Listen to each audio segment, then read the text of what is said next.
Good morning students, dear students. कुछ देर आप आ जाओ, अपने दिल और दिमाग को आप सेंट्रलाइज कर लो ठाकुर सर के साथ। और जैसा कि पिछले वीडियो में आपने देखा होगा, इंग्लिश पढ़े मैथ्स की तरह मैंने इस चीज़ को क्रिएट किया है, मैंने इस चीज़ को प्रूव करके दिखाया है। इंग्लिश को बच्चे मैथमेटिक्स की तरह, जैसे आप अलजेब्रा में, ट्रिगो में, ज्योमेट्री में बहुत सारे ऐसे क्वेश्चंस को प्रूव कर लेते हो, किसी क्वेश्चन को सोल्व करते हो और आपका सॉल्यूशन सही है या गलत है उसको आप चेक करते हो और लास्टली वो प्रूव हो जाता है। तो बिल्कुल मैथमेटिक्स की तरह मैंने इस चीज़ को क्रिएट किया है। इंग्लिश को बच्चे मैथमेटिक्स की तरह पढ़ते हैं। तो आज का जो हमारा टॉपिक है कॉमन ईरर है, और मैं आपको एक बात बताना चाहूँगा कि इस टॉपिक में कॉमन ईरर जो मैं अभी बताने जा रहा हूँ, जो कुछ क्वेश्चंस बोर्ड पर दिए गए हैं जो मैं अभी डिस्कस करने जा रहा हूँ, मैं इस संदर्भ में आपको एक बात बताना चाहूँगा। अगर सिंसियरली आप इस वीडियो को देख रहे हो तो ऐसा ज़बरदस्त ट्रिक मैं दूंगा, ऐसा ज़बरदस्त ट्रिक मैं दूंगा कि एग्जाम में अगर इस टाइप से क्वेश्चन आएंगे तो किसी भी हाल में आपसे छूटेगा नहीं, निश्चित रूप से। बेशक आप क्वेश्चन को सही वे में समझ करके सोल्व करोगे। तो आप कॉपी और कलम निकाल लें, और जो मैं कंसेप्ट से रिलेटेड कोई भी बात अगर मैं बताऊंगा, वीडियो को आप पॉज कर लेना, उसको नोट कर लेना। एक बार दो बार इस वीडियो को सिंसियरली आप देखोगे, ऐसे तो फर्स्ट टाइम में ही आपका पूरा कंसेप्ट ओके हो जाएगा, लेकिन मनुष्य जो है भूलने की आदत होती है मनुष्य में, ह्यूमन बीइंग का ऐसा नेचर होता है। मे बी अगर आपके माइंड से थोड़ा बहुत इधर उधर हो जाए तो सेकेंड टाइम इसको देखना, और मेरा दावा है कि इससे कुछ न कुछ ऐसे तो, चूंकि यहाँ जो बोर्ड पर जो भी क्वेश्चंस दिए गए हैं हर क्वेश्चन अलग अलग चैप्टर से रिलेटेड है।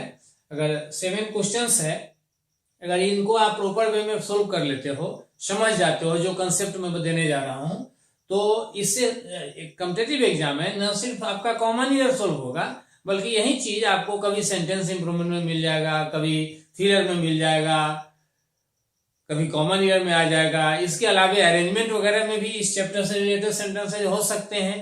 तो अगर अरेंजमेंट में भी आता है तो जहां तक उसको समझने की बात होगी, सेंस फॉलो करने की बात होगी, तो वहां कोई प्रॉब्लम आपको नहीं होगा। तो वीडियो को पॉज करके आप कॉपी कलम संभवतः निकाल लिए होंगे। अब आइए इस पर डिस्कस करते हैं। कॉमन ईरर, सबसे पहले मैं थोड़ा सा इंट्रो देना चाहूंगा।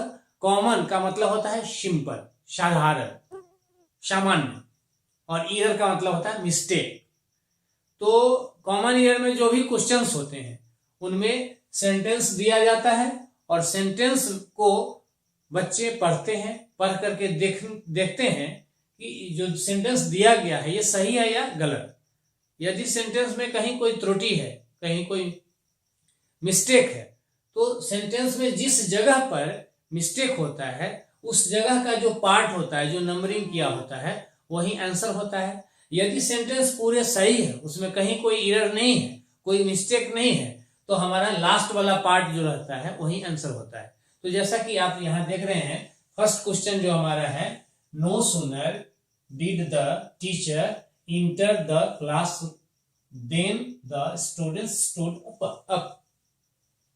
अब इसमें सबसे पहले आप नोट कर लेंगे, एक ट्रिक पहले अपने माइंड में सेट कर लेंगे कि यदि कोई भी क्वेश्चन ऐसा आता है, अभी आपके सामने कॉमन ईयर में है, कभी यही क्वेश्चन, यही सेंटेंस, इसी टाइप का सेंटेंस आपके सामने सेंटेंस इंप्रूवमेंट में आ जाए, कभी फिगर में आ सकता है, तो कंसेप्ट को ओके करें।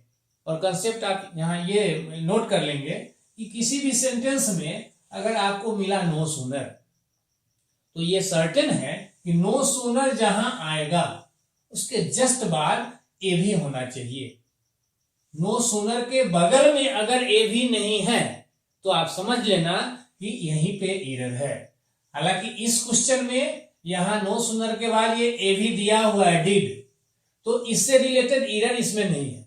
तो नो सूनर वाले सेंटेंस में आपको ध्यान में क्या रखना है कि नो सूनर के जस्ट बगल में नो सूनर के बाद ए भी आएगा, उसके बाद सब्जेक्ट, मेन वर्ब और बाकी जो भी चीज है वो आएगा। बगल में ए भी हर हाल में होगा, अगर ए भी नहीं है तो एरर वहां होगा। दूसरी बात एक और भी ध्यान में रखना है, अगर ए भी मिलेगा, ए भी आ गया तो आप समझोगे कि यहाँ सही है, इसमें कोई प्रॉब्लम नहीं है। लेकिन दूसरा कंडीशन भी आप देख लेना कि ए भी जो है उसके आगे जो एम भी आ रहा है, तो दोनों के बीच तालमेल ओके है कि नहीं। जैसे यहाँ डीड आया, यहाँ इंटर आया यहाँ पर मेन वर्ब, तो दोनों के साथ कॉम्बिनेशन अच्छा है कि नहीं। तो यहाँ अकॉर्डिंग टू टेंस ये सिंपल पास्ट टेंस में इंटर्ड होना चाहिए, और चूंकि इंटर्ड का जो सेकेंड फॉर्म है वो ट्रांसफर हो गया यहाँ डू में, डू आया है इसको हेल्प करने के लिए, तो ये ट्रांसफर हो गया डू में, तो डू बदल करके यहाँ डिड हुआ है, और इसी वजह से यहाँ MV2 बदल करके MV1 हो गया। मेरे कहने का मतलब कि दोनों में कॉम्बिनेशन अच्छा है, कहीं कोई प्रॉब्लम नहीं है। इसमें एक और जो खास बात है वो क्या है कि नो सूनर जो सेंटेंस में दिया जाता है तो टू सेंटेंसेज को प्रायः ये कनेक्ट करता है, जोड़ता है। तो ध्यान में दूसरा चीज क्या रखना है आपको कि जो सेकेंड सेंटेंस स्टार्ट होगा, सेकेंड सेंटेंस से जस्ट पहले देन का यूज होगा। अब इस सेंटेंस में देखो काफी बारीकी से देखना होगा, यहाँ THEN दिया हुआ है, जबकि नो सूनर वाला जब सेंटेंस आता है वहां THEN नहीं THAN देन का यूज करते हैं। तो इस क्वेश्चन में जो एरर है यहीं पे एरर है, देन के जगह क्या होगा देन, यानी कि THEN जो दिया हुआ है यहाँ होगा THAN देन। तो इसमें अभी जो हमारे सामने क्वेश्चन है इसमें यहाँ एरर आ गया। किसी दिन दूसरे दिन किसी सेट में आप बनाते रहोगे, प्रैक्टिस करते रहोगे, तो कभी हो सकता है यहाँ नो सूनर के बाद आ गया द टीचर, उसके बाद यहाँ दे देगा इंटर्ड MV2। तो यदि अगर इस तरह से दिया है तो एरर होगा, इसके बगल में ए भी हर हाल में चाहिए। तो ये क्वेश्चन हमारा सोल्व हो गया, इसमें देन की जगह देन होगा। दिस मीन्स इस क्वेश्चन को देखो कि यहाँ नो सूनर, नो से लेकर के टीचर तक जो पार्ट है इसका नंबरिंग किया हुआ ए, इसके बाद वाला पार्ट बी है, और ये जो रेस्ट है थर्ड पार्ट जो है यहाँ से यहाँ तक ये सी है। तो हमें जो एरर मिला, मिस्टेक मिला कहाँ है, यहाँ है, यानी सी पार्ट में एरर है। तो इस क्वेश्चन का आंसर हमारा क्या होगा सी। अब इसके मीनिंग को भी जान लो। ऐसे तो अभी कॉमन ईयर ढूंढना था, कॉमन ईयर हमने फाइंड आउट कर लिया, लेकिन इस तरह से पढ़ाई करें कि फिर यही चीज किसी दूसरे सेक्शन में आए तो वहां भी प्रॉब्लम ना हो। जैसे अरेंजमेंट में अगर इस टाइप का सेंटेंस आता है तो वहां इसके सेंस को जानना है। इसलिए कभी भी कोई भी क्वेश्चन पढ़ते हैं तो हर ढंग से उसको समझ लें, ताकि किसी भी ढंग से घुमा करके एग्जाम में पूछे तो आपसे क्वेश्चन बने। अब सेंटेंस है no sooner did the teacher enter the class than the students stood up, यानी शिक्षक क्लास में, कक्षा में, वर्ग में प्रवेश किए ही थे कि बच्चे, छात्रगण खड़े हो गए। शिक्षक कक्षा में प्रवेश किए ही थे कि छात्रगण खड़े हो गए। ओके, ये समझ में आया। इसमें एक चीज मैं और बताना चाहूंगा, इसको आप नोट कर लेंगे तो बेहतर होगा। यहाँ इस सेंटेंस में जो ये वर्ब आया इंटर, इंटर का मतलब यहाँ है प्रवेश करना, तो आप इसी को नोट कर लें। इंटर अ प्लेस, जब किसी जगह पर कोई व्यक्ति प्रवेश करता है, घुसता है, तो वहां इंटर के साथ कोई प्रीपोजिशन नहीं यूज करेंगे। इसीलिए मैंने लिखाया आपको enter a place, no preposition. लेकिन हाँ, कोई जरूरी नहीं है कि जो आपने नोट किया है, जो लिखा है, अब हर जगह इसी कंसेप्ट को यूज करोगे तो कोई जरूरी नहीं कि हर जगह सही हो, गलत भी हो सकता है। तो इसके लिए आप दूसरा चीज नोट कर लेंगे। दूसरा चीज नोट ये करना है, inter into a discussion, inter into an agreement, inter into a debate, यानी कोई डिस्कशन चल रहा है, डिबेट चल रहा है, और उस कंडीशन में उसमें कोई इंटर कर रहा है, तो वहां इंटर का मतलब शामिल होना, इंक्लूड होना, इन्वॉल्व होना। तो उस सेंस में जब हम सेंटेंस में ये इंटर वर्ब को यूज करेंगे तो वहां प्रीपोजिशन आएगा, और वहां इंटर के साथ जो प्रीपोजिशन लाना है वो प्रीपोजिशन लाना है इनटू। इस क्वेश्चन में यहाँ इनटू की जरूरत नहीं है, ये सही दिया है। लेकिन अगर अभी इस क्वेश्चन को आप पढ़ रहे हो और इसको बढ़िया से अगर आप समझ लेते हो, इस वर्ड को आपने गौर से देख लिया, इसके कंसेप्ट को जान लिया, तो इसका फायदा नेक्स्ट टाइम मिलेगा। तो स्टडी का वे ऐसा हो कि हम एक सेंटेंस को पढ़ते हैं उसमें बहुत सारी ऐसी चीजें हैं जो दी गई है, और उसको अगर आज ही समझ लेंगे तो नेक्स्ट टाइम वो चीज अगर आया तो उससे रिलेटेड अगर कोई फॉल्ट होगा तो मेरा ओके होगा। इसलिए स्टडी का थोड़ा सा वे आपका इस टाइप का होना चाहिए। फर्स्ट क्वेश्चन हमारा सोल्व हो गया, इसका आंसर क्या हुआ? सी। अब आते हैं सेकेंड क्वेश्चन में। सेकेंड क्वेश्चन हमारा है, if I got rich I would travel around the world. मैं इससे पहले एक वीडियो में डाल चुका हूं कॉज एंड इफेक्ट चैप्टर का। उस वीडियो में मैंने इसका इंट्रो दिया है, इंट्रोडक्शन दिया है। और कॉज एंड इफेक्ट में इंट्रो में मैंने बताया था कि कॉज एंड इफेक्ट चैप्टर से जब सेंटेंस आता है एग्जाम में तो सेंटेंस के 2 पार्ट्स होते हैं। एक पार्ट में कॉज होता है, दूसरे पार्ट में उसका इफेक्ट होता है। और इसके लिए मैं आपको बता चुका हूं, यदि आप वो वीडियो मेरा देखे हैं तो आपका कंसेप्ट ओके होगा। कॉज एंड इफेक्ट में एक पार्ट कॉज है, दूसरा इफेक्ट है। और इसके लिए भी मैं एक बहुत ही जबरदस्त ट्रिक दे चुका हूं। ऐसे अगर आप नोट करना चाहें तो नोट कर सकते हैं कि कभी भी कॉज एंड इफेक्ट चैप्टर से जब सेंटेंस एग्जाम में पूछ दे तो तुरंत आपको उस सेंटेंस को पढ़ के तुरंत फाइंड आउट करना है कि सेंटेंस में जो यहाँ जो पार्ट है, 2 पार्ट्स है, यानी 2 वाक्य जो है, 2 सेंटेंसेस जो कंजंक्शन से कनेक्टेड हैं, उनमें से कॉज वाला पार्ट कौन है। और इसके लिए मैं ट्रिक बता चुका हूं। आप अगर पहली बार इस वीडियो को देख रहे हैं, कॉज इफेक्ट का मेरा जो वीडियो पहले वाला डाला हुआ है, अगर आपने उसको नहीं देखा है तो आप नोट कर लो अभी। कॉज एंड इफेक्ट चैप्टर से जब सेंटेंस आए एग्जाम में तो तुरंत आप उसमें चेक करो। आपका ट्रिक, इसके लिए आपका ट्रिक जो होना चाहिए आप नोट कर लेंगे कॉपी में। इसके लिए ट्रिक ये नोट करेंगे कि सेंटेंस में देखें कंजंक्शन कहाँ है। कभी कंजंक्शन शुरू में होगा, जैसे इस सेंटेंस में कंजंक्शन कहाँ है? शुरू में है, इफ दिया हुआ यही है कंजंक्शन, तो कंजंक्शन शुरू में है। कभी ऐसा हो सकता है यही कंजंक्शन बीच में मिलेगा। तो कहने का मतलब ये है, ट्रिक आपका ये रहेगा माइंड में, इसको नोट कर लेंगे। ट्रिक ये होगा कि जहां कंजंक्शन मिलेगा उसके जस्ट बाद जो सेंटेंस स्टार्ट हो रहा है वही सेंटेंस होगा कॉज, और नेक्स्ट सेंटेंस जो बचेगा वो होगा इफेक्ट।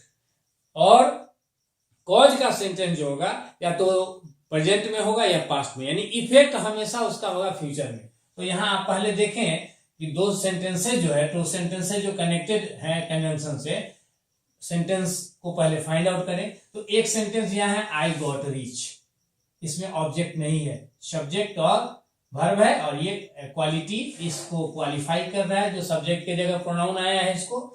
तो इफ आई गॉट रिच ये पार्ट कॉज वाला पार्ट होगा। तो तुरंत आप देखो कि ये फ्यूचर में है, प्रेजेंट में है या पास्ट में है। तो यहाँ got is equal to MV2।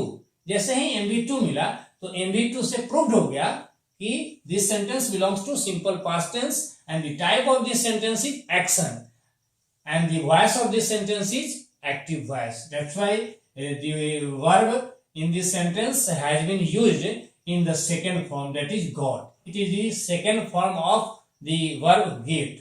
यानी ये सेंटेंस जो है सिंपल पास्ट टेंस में है और ये एक्टिव वॉइस में सेंटेंस दिया हुआ है। और किसी भी सेंटेंस में जो टेंस पकड़ने की बात आती है तो इसके लिए घबराने की जरूरत नहीं है, आपका अभी क्लियर हो जाएगा तुरंत। बस थोड़ा सा ध्यान दीजिए, किसी भी सेंटेंस में अगर आपसे पूछ दिया जाए कि टेंस क्या है, तुरंत उसमें वर्ब का स्ट्रक्चर देखो, वीएस देखो। वीएस देखते ही आपको पता चल जाएगा कि सेंटेंस का टेंस क्या है। गॉट से क्लियर हो गया कि गॉट जो दिया हुआ है ये MV2 दिया हुआ है। MV2 का मतलब हो गया सिंपल पास्ट टेंस है। तो और दूसरी बात, ट्रिक आपका यहाँ काम कर रहा है, कंजंक्शन यहाँ शुरू में दिया है इफ, इसका मतलब है कि यही पार्ट कॉज होना चाहिए, और कॉज पार्ट MV2 यानी पास्ट में दिया है। तो अब रेस्ट पार्ट बच गया इफेक्ट। इफेक्ट हमें हर हाल में फ्यूचर में चाहिए। तो अब अगला पार्ट में जाइए, I would travel around the world. अब सेकेंड पार्ट जो इफेक्ट वाला पार्ट है वो देखिए यहाँ किस टेंस में है। तो टेंस कैसे पकड़ोगे? वर्ब देखो, वर्ब से पता चलेगा। वर्ब इसमें है would AB plus travel MV3। तो AB प्लस MV3 यहाँ जो दिया है वर्ब का स्ट्रक्चर, ये फ्यूचर टेंस में यहाँ वुड से तो पता चल रहा है कि इसका फ्यूचर है। पास्ट के फ्यूचर में पिछले वीडियो में भी मैं बता चुका हूँ, चर्चा किया हूँ। पास्ट का जो फ्यूचर चाहिए उसमें AB वुड सही दिया हुआ है, लेकिन प्रॉब्लम इसमें क्या है कि सिंपल फ्यूचर टेंस में जो जब ये सिंपल पास्ट है तो इधर सिंपल फ्यूचर होगा, और जब सिंपल फ्यूचर में सेंटेंस बनाते हैं और यदि एक्टिव वॉइस में सेंटेंस को बनाते हैं तो वहां VS होता है AB प्लस MV1। तो यहाँ AB तो आया, लेकिन इसका MV1 जो चाहिए वहां MV3 दे दिया। अब AB plus MV3 simple future में कभी नहीं होगा। MV3 आ सकता है, लेकिन कब आता है? पैसिव वॉइस में जब सेंटेंस हम फ्यूचर में बनाते हैं सिंपल फ्यूचर में तब आता है। और दूसरी बात क्या है कि यदि हम पैसिव वॉइस में बनाते हैं सेंटेंस को, पैसिव वॉइस में बनाएंगे तो MV3 तो आएगा और AB भी आएगा, लेकिन AB और MV3 से ही काम नहीं चलता है, AB के साथ B आता है। तो अगर B रहता है तब वो सिंपल फ्यूचर पैसिव वॉइस में होता है। तो यहाँ आप इस चीज को आइडेंटिफाई कर सकते हो कि AB प्लस MV3 दिया है, इसके साथ MV3 यूं ही नहीं आ सकता, पैसिव वॉइस होगा तब आएगा। दिस मीन्स यहाँ MV3 जो दिया हुआ है इसको MV1 करेंगे, ट्रेवल करेंगे, तो यहाँ सही होगा I would travel around the world. यानी इस सेंटेंस में यहाँ एरर है, यानी आपका आंसर हो गया B। और इस सेंटेंस का अब हम मीनिंग जानना चाहेंगे। कोई भी सेंटेंस पढ़ते हो, कॉमन ईयर बनाते हो, इंप्रूवमेंट पढ़ते हो, फिलर पढ़ते हो, किसी भी टाइप का क्वेश्चन आपके सामने है, और यदि आपका मीडियम बचपन से जो पढ़ाई आपने किया है अगर दूसरी भाषा में रहा है, इंग्लिश मीडियम में शुरू से आप पढ़ रहे हो तब तो कोई बात नहीं है, लेकिन यदि आपका मीडियम जैसे हिंदी रहा है या कोई दूसरी भाषा रही है तो उस कंडीशन में अंग्रेजी में कोई भी क्वेश्चन आप पढ़ते हैं, क्वेश्चन को सोल्व करिए। जैसे अभी हम लोग कॉमन ईयर पर डिस्कशन कर रहे हैं, कॉमन ईयर बना ले, कहाँ ईयर है उसको आप फाइंड आउट कर लो। बट एक चीज हमेशा ध्यान में रखना, कोई भी सेंटेंस बनाते हो तो उसके मीनिंग को जानो, यानी हिंदी में उसके सेंस को पकड़ो, इससे सेंस डेवलप करेगा। एग्जाम में कुछ ऐसे भी क्वेश्चंस आते हैं जिसमें सेंटेंस दिया हुआ है, सारा चैप्टर्स आपका ओके है, लेकिन यदि उस सेंटेंस के मीनिंग को नहीं समझोगे, उसका अर्थ क्या निकल रहा है नहीं पता चलेगा, तो सेंटेंस आप अपने हिसाब से बनाओगे सही, लेकिन वो सही नहीं, गलत हो जाएगा। क्योंकि सेंस से जाकर के फाइनली क्लियर होता है कि सेंटेंस यहाँ सही है या नहीं। क्योंकि सेंटेंस का डेफिनेशन क्या है? Such a group of words that gives complete sense is called sentence. यानी सेंटेंस सही तभी माना जाएगा जब उसका कोई सेंस निकलेगा और सही सेंस निकलेगा। तो अब आइए इसका मीनिंग जान लिया जाए। इफ आई गॉट रिच, अगर मैं धनी होता, अगर मैं धनी होता या धनी हो जाता, I would travel around the world, तो मैं पूरी दुनिया का सैर करता, भ्रमण करता, यात्रा करता। तो इसका मीनिंग क्लियर हो गया। अब मैं एक चीज और यहां बताना चाहूंगा आपको, ट्रेवल अ प्लेस, नोट कर लेंगे। Travel a place is equal to, यानी बराबर, travel a place is equal to journey to a place is equal to pay a visit to a place, यानी किसी जगह की यात्रा, किसी जगह की यात्रा करना। ओके, आइए अब नेक्स्ट क्वेश्चन में बढ़ते हैं। हमारा तीसरा नंबर जो क्वेश्चन है यह, he said that he will never repeat the mistake. He said that he will never repeat the mistake। अगर इस क्वेश्चन को आप समझते हो तो ये क्वेश्चन भी इजीली बन जाएगा। इसमें देखो यहाँ दैट क्या है? कंजंक्शन है, ये दोनों सेंटेंसेस को कनेक्ट करने के लिए आया। ऐसे ये सेंटेंस जो दिया हुआ है, अगर आप नरेशन चैप्टर पढ़े हो तो आपको दिखेगा, ये नरेशन का सेंटेंस है। यहाँ फर्स्ट सेंटेंस है ही सेड, इसमें ऑब्जेक्ट दिया हुआ नहीं है, ओनली सब्जेक्ट एंड वर्ब दिया हुआ है, ही सेड। तो फर्स्ट पार्ट जो दिया है ही सेड, इसमें said is equal to MV2, यानी V2 है। V2 से पता चल गया, ये सेड से पता चल गया ये सेंटेंस सिंपल पास्ट टेंस में दिया है।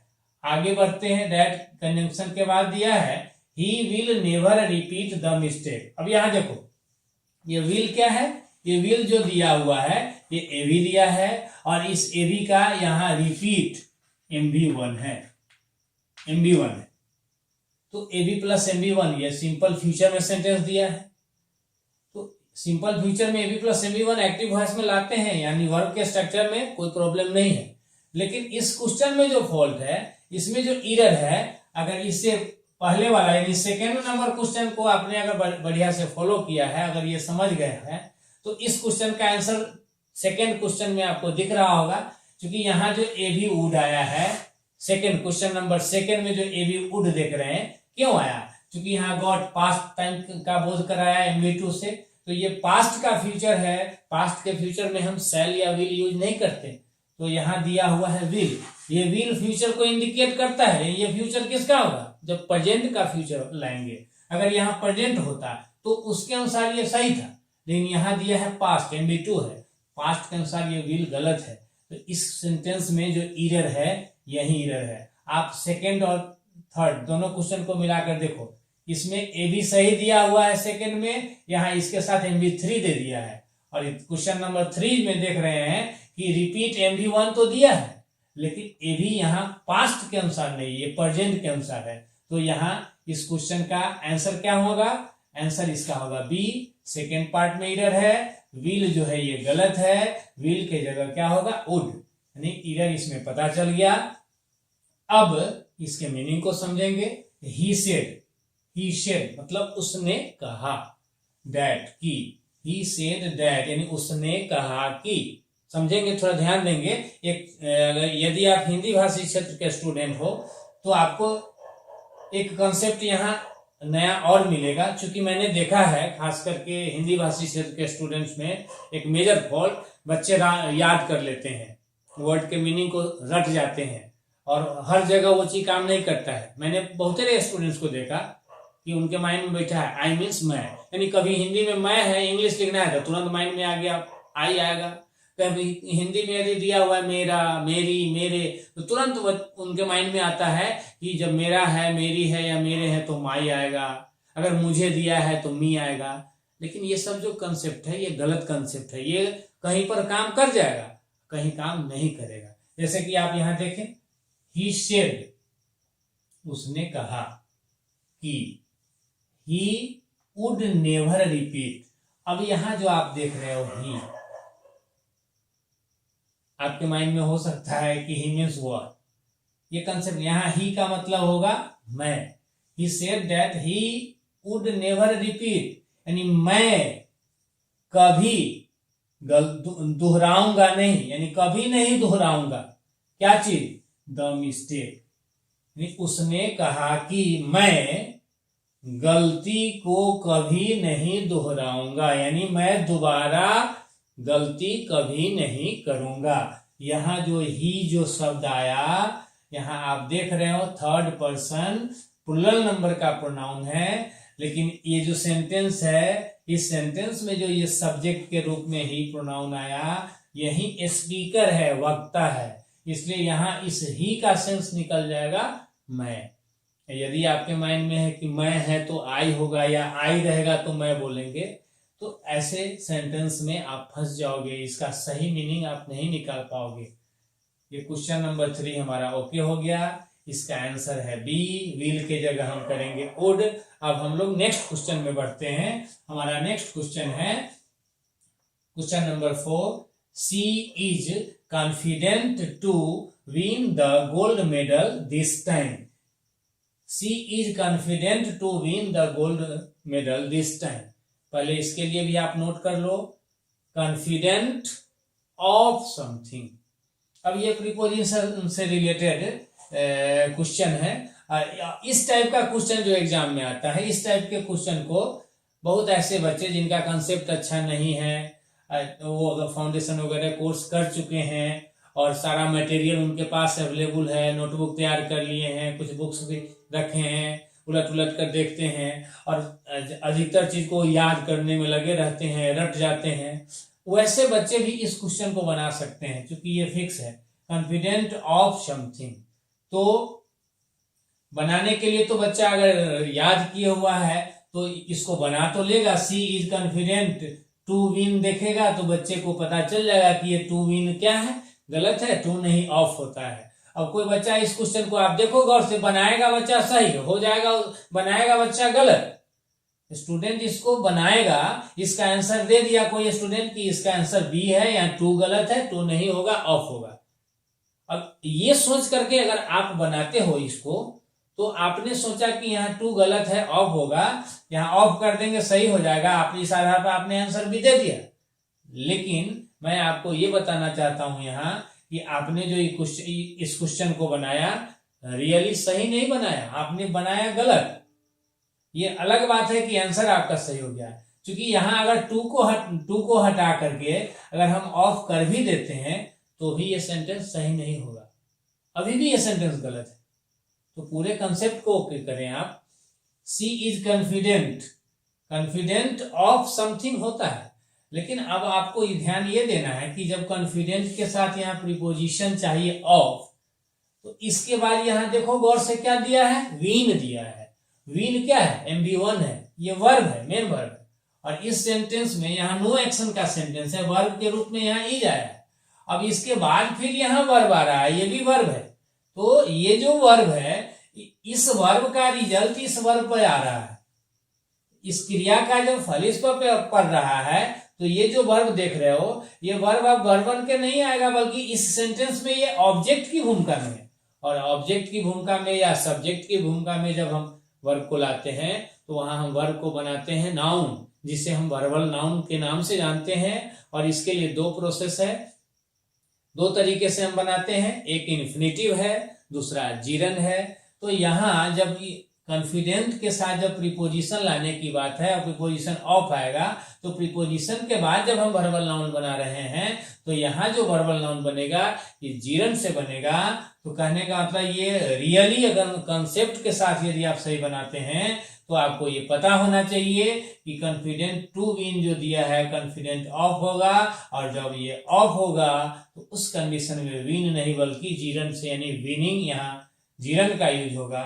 तो सही सेंटेंस होगा, she is confident of winning the gold medal this time. यानी कि यहाँ टू को हटा के ऑफ करेंगे, विन को विनिंग करेंगे, तब हमारा ये सेंटेंस सही होगा। तो इस क्वेश्चन का आंसर हो गया बी। अब आप अगर ध्यान से सुन रहे हैं मेरी बात को, तो शायद आपको समझ में आ गया होगा कि कॉम्पिटिटिव एग्जाम्स में कुछ ऐसे भी प्रश्न होते हैं जो बच्चे बनाते हैं, और बनाते हैं वो गलत कंसेप्ट से, गलत सोच करके, फिर भी उनका सही हो जाता है। और जैसे ही सही होता है तो बच्चे ये समझते हैं कि मेरे पास नॉलेज है, मैं नॉलेज से बनाया हूं, मेरा कंसेप्ट ठीक है, लेकिन सच्चाई कुछ अलग होती है। तो इसलिए इस बात का ख्याल रखें। अब इसके मीनिंग को जानेंगे। शी इज कॉन्फिडेंट, यानी वो आश्वस्त है। किस चीज के लिए आश्वस्त है, तो of winning the gold medal, स्वर्ण पदक जीतने के प्रति वो आश्वस्त है। और कब की बात है, तो आगे सी पार्ट में दिया है दिस टाइम। ऐसे एक चीज और यहां ध्यान देंगे, आपने याद किया है दिस मीन्स यह। जनरली स्टूडेंट अगर सामने कोई वर्ड जैसे सामने वर्ड आ गया दिस, तो जनरली स्टूडेंट को मैं देखता हूं कि तुरंत उनके माइंड में ख्याल आता है, खासकर हिंदी भाषी क्षेत्र के जो बच्चे हैं, जैसे ही दिस वर्ड आया तुरंत उनके माइंड में एक डाटा आ गया कि यहाँ इसका मीनिंग क्या होगा, यह, और कभी कभी इस। लेकिन ऐसी कोई बात नहीं है, वो डिपेंड करता है सेंटेंस पर। अब जैसे यहाँ जो दिस टाइम दिया है, तो यहाँ इसका सुटेबल मीनिंग जब सेंटेंस के हिसाब से लगाएंगे, तो यहाँ बोलेंगे दिस मीन्स अब की, टाइम मीन्स बार, यानी दिस टाइम का मीनिंग हम कर सकते हैं अब की बार। ऐसे इस भी बोल सकते हैं, मैं ये नहीं कर रहा हूं कि इस नहीं बोलेंगे, लेकिन यहाँ यह बोलेंगे तो फिर ये रॉन्ग हो जाएगा। ऐसे इस सेंटेंस का फाइनली मीनिंग जान लेंगे।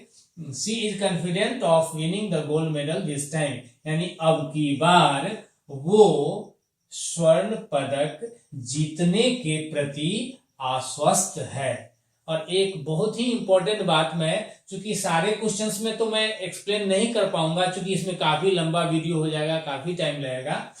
मैं एक बात, ऐसे प्रायः हर वीडियो में मैं थोड़ा बहुत चर्चा करता हूं कि बच्चे सोचते हैं कि मैं कंपटीशन की तैयारी करता हूं, जनरल कंपटीशन में मैं ग्रेजुएट लेवल का एग्जाम मुझे देना है, अब मुझे हायर लेवल के पढ़ने की जरूरत है। ऐसी कोई बात नहीं है। जो बच्चे नहीं समझते हैं, जिनको सेंटेंस में एक एक चीज समझ में नहीं आता, दिखता नहीं है, वही बच्चे बोलते हैं कि ये हायर लेवल है, क्योंकि उनका लेवल खुद नहीं पता होता है कि मैं किस लेवल में हूं। इसलिए कोई क्वेश्चन अगर लंबा सेंटेंस आ गया, बच्चे बोलते हैं कि ये हायर लेवल है, जबकि ऐसी बात नहीं है। आप जो बचपन में पढ़े हैं, सिलेट पेंसिल का यूज किए हैं, छोटा छोटा सेंटेंस आज भी इसमें दिखाई देगा। अगर आप हर चीज को समझ रहे हैं तो दिखाई देगा। जैसे अभी आपके सामने क्वेश्चन आया, she is confident of winning the gold medal this time. आप गौर से देखो, एक छोटा सा सेंटेंस इसमें दिख जाएगा। मैं बोल रहा हूं, आप देखो, आपको दिखेगा, निश्चित रूप से दिखेगा, 100% गारंटी देता हूं कि इसमें दिखेगा। जैसे एक छोटा सेंटेंस मैं बोलता हूं, राम लंबा है, यह कलम नहीं है, राम लंबा है, राम इज टॉल। यह कलम नहीं है, दिस पेन इज न्यू। गौर से देखो, इस सेंटेंस में दिखाई देगा वही चीज यहाँ दिया है। उसमें इसमें हुआ क्या कि कुछ और वर्ड्स को ऐड कर दिया गया, सेंटेंस थोड़ा लंबा हो गया, लेकिन चीज वही है, मेन कंसेप्ट, मेन ढांचा वही है। राम लंबा है, राम इज टॉल। राम की जगह यहाँ क्या हो गया, सी इज, टॉल की जगह कॉन्फिडेंट। इसी में कुछ चीज को ऐड कर दिया, सेंटेंस बड़ा हो गया। तो जड़ को, बेस को देखें, बेस वही मिलेगा आपको। मैंने दूसरा सेंटेंस बोला था, यह कलम नहीं है, दिस पेन इज न्यू। आप गौर से देखो, दिस पेन इज न्यू जो सेंटेंस है, इसमें ओरिजिनल सेंटेंस है पेन इज न्यू। आप गौर से देखो, पेन की जगह यहाँ क्या आ गया, सी। इज की जगह क्या है, इज। और न्यू की जगह क्या आ गया, कॉन्फिडेंट। कलम नहीं है, यहाँ है सी इज कॉन्फिडेंट, वो आश्वस्त है। अब आइए नेक्स्ट क्वेश्चन में बढ़ते हैं। Question number 5, the chief guest entered into the room. इस क्वेश्चन में जो फॉल्ट है, इसके लिए मैं पिछले क्वेश्चन में, क्वेश्चन नंबर 1 में ही मैं ऑलरेडी अभी बता दिया हूं आपको। शायद यहाँ अगर इस क्वेश्चन को आपने समझ लिया है तो यहाँ तुरंत आपको पता चल जाएगा कि इसमें एरर है या नहीं है, तो कहाँ एरर है। मैं ऊपर वाले क्वेश्चन नंबर 1 में ही मैं आपको बता चुका हूं। मैंने कहा था नोट कर लेने के लिए, मे भी आपने नोट कर लिया होगा। Enter a place, no preposition, किसी जगह प्रवेश करने के सेंस में। इनटू लाते हैं कब, डिबेट, डिस्कशन एक्सेट्रा में जब शामिल होने की बात होती है। यहां गौर से देखेंगे, क्वेश्चन हमारा दिया है, the chief guest entered into the room. तो यहां जो वर्ब आया इंटर्ड, ये इंटर्ड MV2 दिया हुआ है, MV2 है मेन वर्ब। ये सेंटेंस भी सिंपल पास्ट टेंस में दिया हुआ है, लेकिन इसके साथ यहाँ इनटू प्रीपोजिशन आया है। आगे देख रहे हैं, यहाँ बात किसकी हो रही है, रूम की। यहाँ बात किसकी हो रही है, रूम की, कमरे की। आप इस सेंटेंस को थोड़ा सा ध्यान दोगे तो आप खुद समझ सकते हो कि यहाँ रूम यानी कमरे में प्रवेश करने की बात हो रही है। और जैसे ही प्रवेश करने की बात होगी तो फिर यहाँ जो हमने इनटू यूज किया, इनटू का जो यूज किया गया है, ये प्रॉपर नहीं है, ये रॉन्ग है। तो आपको समझ में आ गया होगा। इस क्वेश्चन में आंसर क्या होगा, बी, यानी इनटू को यहाँ हटाना होगा। यहाँ सही सेंटेंस क्या होगा, the chief guest entered the room, यानी चीफ गेस्ट, मुख्य अतिथि कमरे में प्रवेश किए। क्या मीनिंग मैंने बताया इसका, मुख्य अतिथि कमरे में प्रवेश किए। ओके, नेक्स्ट क्वेश्चन में आते हैं। Question number 6। क्वेश्चन नंबर 6 हमारा है, she is very angry on him. अब इसके लिए भी मैं चाहूंगा कि आप नोट कर लें। इसके लिए मैं एक चीज, मैं ऊपर वाले सेंटेंस को मिटा रहा हूं। ऊपर वाला जो सेंटेंस है मैं इसको मिटाता हूं। मैं एक चीज यहाँ बता रहा हूं आपको, जैसे कुछ जो प्रीपोजिशन से रिलेटेड क्वेश्चन एग्जाम में आते हैं। जैसे क्वेश्चन नंबर 6 हमारा है, she is very angry on him. तो इसमें याद रखना है ANGRY, एंग्री विद somebody।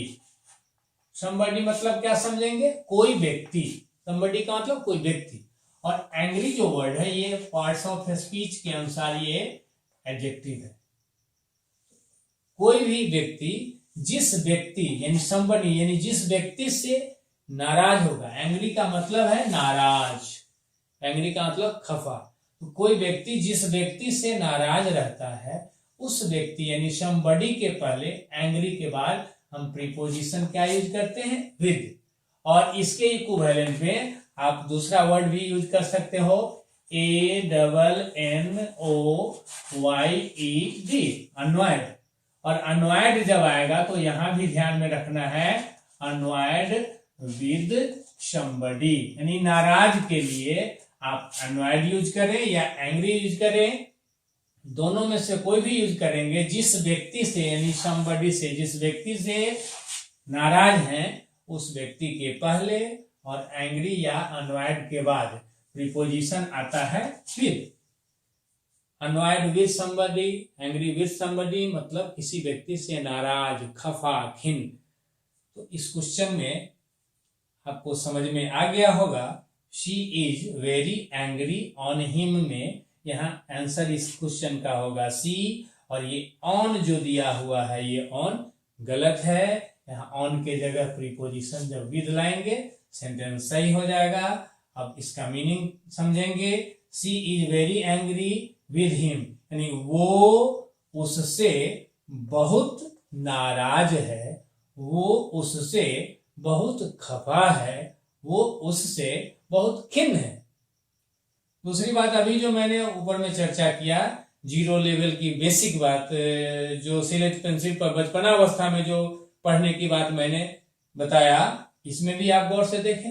यहां भी दिखाई देगा कलम नहीं है, पेन इज न्यू, राम लंबा है, Ram is tall, pen is new, that's all.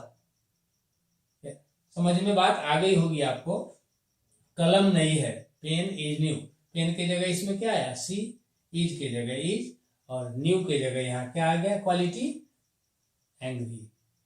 ये सेंटेंस भी बचपन की बातें हैं, बस आपको थोड़ा सा कॉन्शियस होना है और काफी डिवोशन के